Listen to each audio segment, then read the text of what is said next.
Olá, para quem nos ouve, boas-vindas a mais uma imersão profunda. Hoje o nível de empolgação por aqui tá altíssimo. Com certeza. É um tema que afeta todo mundo, né? Exato. Nós vamos explorar a fundo, tipo, a premissa central da nossa vida moderna. Como a gente domina, como a gente perde e, o mais importante de tudo, como a gente recupera o nosso tempo. Uhum. A missão dessa nossa análise de hoje é literalmente decodificar a mecânica da produtividade e revelar aquelas forças ocultas, Aquelas forças invisíveis. isso, invisíveis, que devoram as horas de trabalho, seja num escritório tradicional ou no trabalho remoto. E, bom, para quem adora descobrir de onde vêm as informações, a gente tem uma base de pesquisa que é simplesmente incrível hoje. É um acervo muito rico mesmo. A gente vai cruzar guias conceituados de produtividade de plataformas tipo Asana, Todoist, Quantum Workplace, com dados brutais de análise corporativas de gigantes como a Microsoft e relatórios de dinâmicas de trabalho da ADP, The Access Group e Business News Daily. É. E o que nós vamos fazer hoje é pegar todas essas estratégias e dados que muitas vezes são vistos apenas sob uma ótica muito isolada, sabe? Puramente individual, Aham. e nós vamos conectar isso aos impactos organizacionais em larga escala. É uma oportunidade fantástica para entendermos não apenas como organizar as rotinas diárias, mas como essas engrenagens operam por trás das grandes corporações. Ok, então vamos desvendar isso. Tem uma frase que me chamou muita atenção nos materiais do Todoist sobre o método GTD. Ah, o Getting Things Done, clássico. Esse mesmo. O criador do método, o David Allen, ele diz que a nossa cabeça é um péssimo escritório. É uma definição perfeita. É brilhante, né? Eu imagino a mente humana tipo um navegador de internet com dezenas de abas abertas simultaneamente, consumindo toda a memória, tocando uma música que ninguém sabe de onde vem. Pois é. E a neurociência mostra exatamente isso. O cérebro humano é um excelente processador de informações, mas um disco rígido terrível para armazenamento de curto prazo. Uhum. Quando a gente tenta lembrar de tudo, comprar leite, responder aquele e-mail da chefia, agendar o dentista, a gente gera uma carga cognitiva constante. Que drena a energia, né? Exatamente. E o método GTD propõe justamente o esvaziamento dessa carga através de 5 passos essenciais. É capturar, esclarecer, organizar, engajar e revisar. O primeiro passo, o capturar, significa tirar a ideia da cabeça imediatamente e colocar em um sistema confiável. Pode ser um caderno, um aplicativo. Qualquer coisa que tire do cérebro.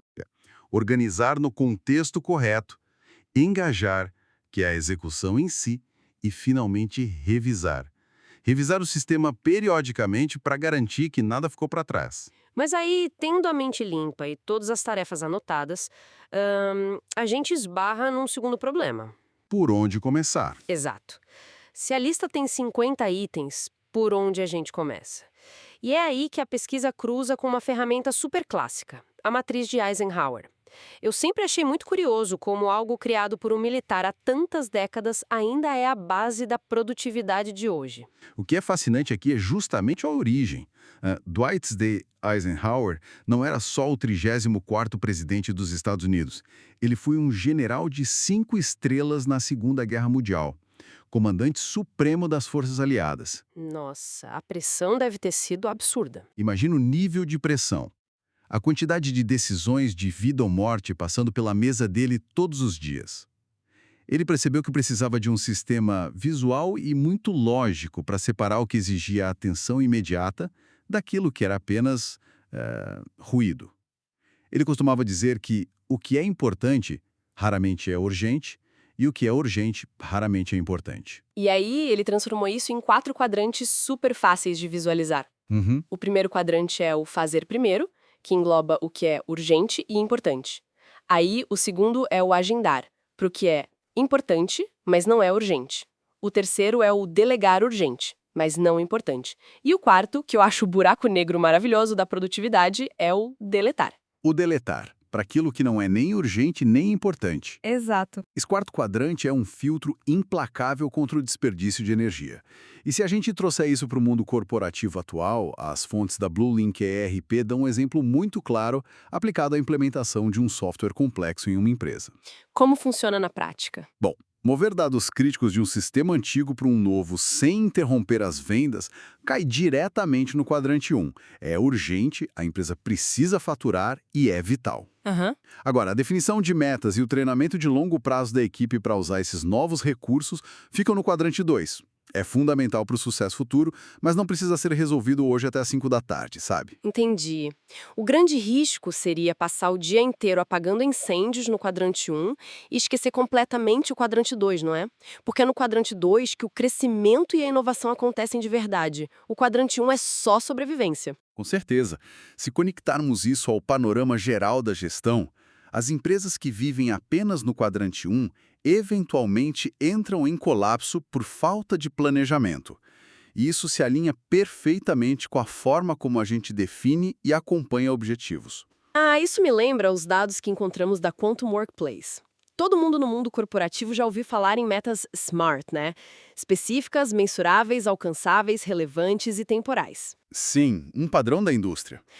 Mas o relatório sugere uma evolução disso para metas Smarter. Eles adicionam 2 letras no final. O E de avaliadas, do inglês evaluated, e o R de revisadas. O que me parece um reconhecimento de que o mundo muda rápido demais para a gente manter um objetivo intocável por 12 meses. Sem dúvida. Essa edição do E e do R faz toda a diferença do ponto de vista analítico e humano. Metas muito rígidas que são criadas em janeiro e mantidas a ferro e fogo até dezembro, independentemente de crises, frequentemente falham. E frustram todo mundo. Pior do que isso, elas esgotam as equipes. A flexibilidade para avaliar e revisar os objetivos de forma contínua é o que diferencia o sucesso do esgotamento crônico, o famoso burnout. Revisar uma meta não significa baixar o padrão. Significa ter a inteligência de se adaptar aos dados e à realidade. Mas toda essa teoria sobre matrizes e metas esbarra em um problema muito prático no dia a dia. Planejar é ótimo, limpar a mente é maravilhoso, mas sentar na frente do computador e executar é onde a batalha real acontece. A documentação da Citoer traz uma história fantástica sobre uma técnica de foco que é absurdamente simples. A técnica Pomodoro. Isso. Nos anos 80, um italiano chamado Francesco Cirillo estava lutando para se concentrar na faculdade. Ele foi até a cozinha, pegou um daqueles cronômetros mecânicos em formato de tomate pomodoro, em italiano, e inventou um método. 25 minutos de foco absoluto, seguidos de 5 minutos de pausa.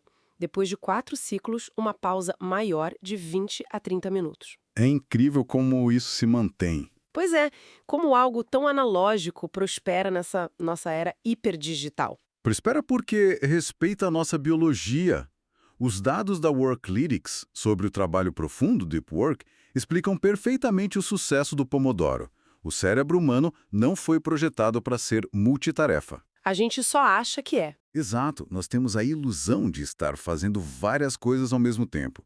Mas o que o cérebro faz é uma rápida alternância de contexto. Pular de um e-mail longo para um relatório complexo e depois responder o chat da empresa exige um esforço neurológico gigantesco. Nossa, sim. Cada vez que ocorre essa alternância, a eficiência pode despencar em até 40%. É quase como se o cérebro tivesse que carregar o software daquela tarefa de volta para a memória a cada pequena interrupção. É essa mecânica exata. Para alcançar o ápice da produtividade, os trabalhadores do conhecimento precisam de aproximadamente 4 horas de foco ininterrupto por dia. E treinar o cérebro com o método Pomodoro cria blocos protegidos de tempo onde a atenção é sustentada sem essa quebra de contexto. Mas aqui entra o grande vilão moderno da produtividade. O inimigo número 1 dessas 4 horas de foco tem nome e sobrenome: a reunião de alinhamento. Ah, as famosas reuniões que poderiam ser o e-mail. Exatamente. E é fascinante ver como a própria tecnologia está sendo usada como linha de defesa.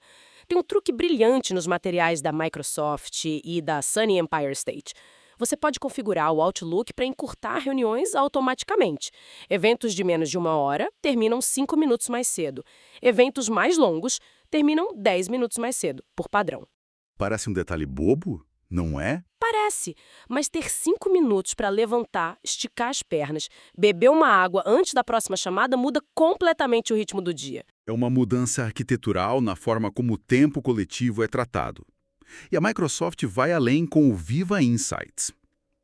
O sistema oferece um plano de foco que pode agendar automaticamente até 4 horas diárias de silêncio.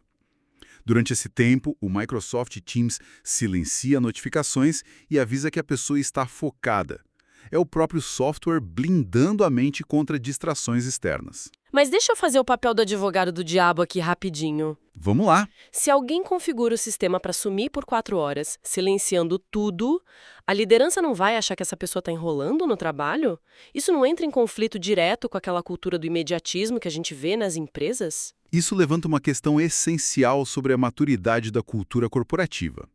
De fato, em empresas que ainda operam na lógica do presenteísmo, onde o valor de alguém é medido pela rapidez com que responde no chat, o tempo de foco gera atrito. O pessoal acha que a pessoa sumiu. Sim, mas as organizações mais avançadas já entenderam através de analytics que o tempo de resposta instantâneo é inversamente proporcional à qualidade do trabalho entregue. É uma transição. Sair de uma cultura de vigilância e disponibilidade para uma cultura focada em resultados e entregas de valor. O que nos puxa perfeitamente para olhar isso sobre a ótica das próprias empresas e os dados. O inchaço das agendas e o excesso de colaboração estão sendo quantificados.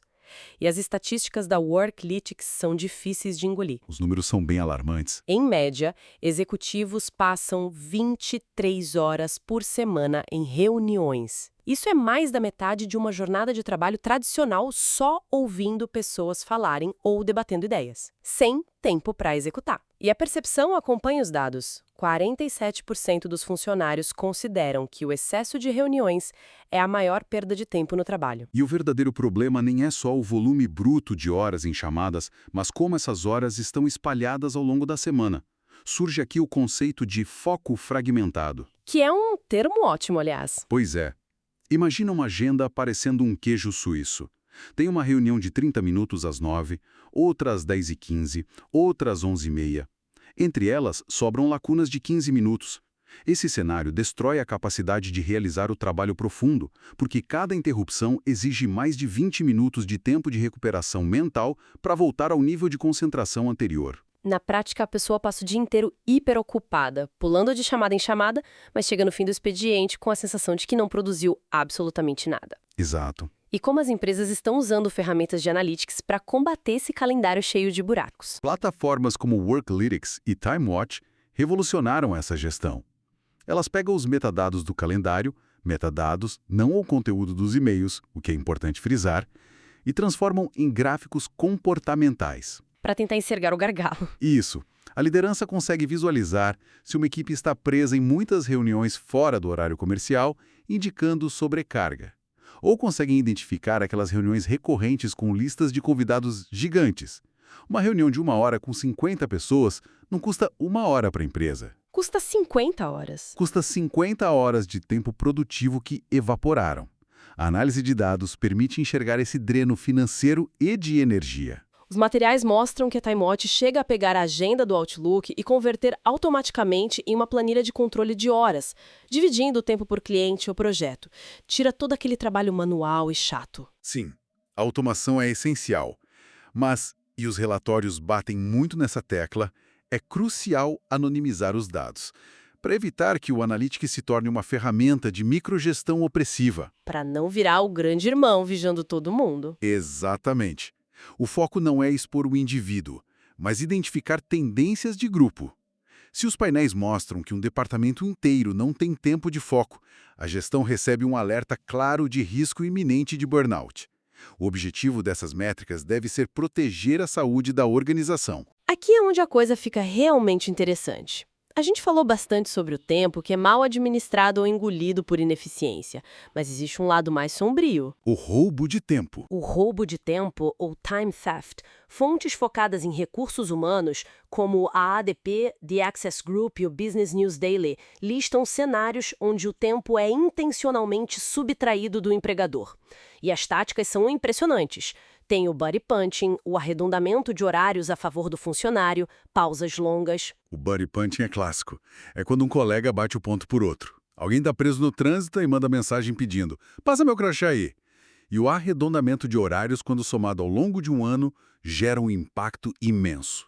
Além de casos de dormir no trabalho ou pausas excessivas. Mas o fator tecnológico é o grande destaque recente. O smartphone. O relatório cita um número de dar frio na barriga. O usuário médio passa cerca de 5 horas por dia olhando para a tela do celular. Isso consome quase 30% de todas as horas em que a pessoa está acordada. E é natural imaginar que uma boa fatia dessas 5 horas acabe invadindo o horário de trabalho. Com certeza. Eu confesso que evito olhar o relatório de tempo de tela do meu próprio aparelho porque a verdade dói às vezes. Todos nós. E para entender o impacto desse roubo de tempo, precisamos olhar para as consequências em duas frentes. A primeira é a financeira. Pagar salários por horas não trabalhadas é um dreno no fluxo de caixa. Em empresas com margens apertadas, compromete o orçamento inteiro. Sim. Mas a segunda frente é indiscutivelmente a mais corrosiva: a decadência moral da cultura corporativa. O efeito na equipe que está trabalhando direito, não é? Precisamente. Imagina profissionais que cumprem seus horários, entregam resultados e observam colegas burlando o sistema sem nenhuma consequência. O sentimento de injustiça é inevitável. Essa disparidade destrói a motivação de uma equipe muito mais rápido do que a falta de bônus. Bons funcionários se sentem completamente desvalorizados. E como era de se esperar, as empresas responderam com tecnologia pesada. Os relógios de ponto de papel ficaram no passado. O que os relatórios detalham são contramedidas como rastreamento por GPS e o geofencing, que é aquela cerca virtual que só permite bater o ponto se a pessoa estiver fisicamente na zona designada. Não dá para bater o ponto da padaria. Exato. Tem também relógios biométricos com leitura de impressão digital e reconhecimento facial, eliminando a chance do buddy punking. E no trabalho remoto, alertas automatizados para padrões de login anormais. O que levanta uma questão super importante de equilíbrio. Políticas muito rígidas precisam vir acompanhadas de comunicação extremamente clara. Senão, vira uma prisão digital. Isso mesmo. Implementar isso sem explicar os motivos gera desconfiança. A microgestão extrema, aquela vigilância segundo a segundo, causa um efeito reverso, gera ansiedade e queda na produtividade. A maturidade corporativa exige que essas ferramentas sejam usadas para garantir a justiça, para que todo mundo seja medido com a mesma régua, e não apenas para vigilância punitiva. É muita informação para processar. Se fôssemos resumir a nossa jornada de hoje, fica claro que gerenciar o tempo não é só comprar uma agenda bonita. É uma dança complexa. Começamos lá transferindo as tarefas da mente para o papel com o GTD, separamos o urgente do importante com a matriz de Eisenhower, depois vimos como proteger a agenda usando a tecnologia da Microsoft para encurtar reuniões. E blindar o foco. O trabalho profundo. E, por fim, como as grandes corporações monitoram cada minuto do expediente através de dados analíticos e biometria para evitar o esgotamento e o roubo de tempo. A tecnologia é tanto a causa das distrações quanto a cura para elas. Um excelente resumo. E para encerrar essa imersão, eu deixo um pensamento um pouco provocativo. Uma reflexão que não discutimos antes, mas que constrói em cima de tudo isso. Diga. Se as corporações estão medindo cada segundo de trabalho para otimizar o foco e evitar a perda de tempo, será que estamos acidentalmente destruindo o tempo de ócio não estruturado?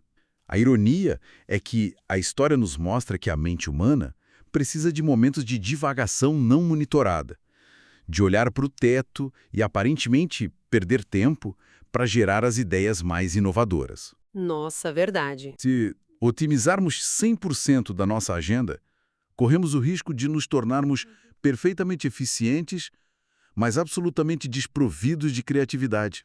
Uau! É exatamente o tipo de pensamento que muda a forma como a gente olha para o calendário amanhã de manhã. O excesso de eficiência pode ser o fim da inovação. Fica esse convite para quem nos acompanha a refletir sobre onde está o espaço para a criatividade nas rotinas que construímos.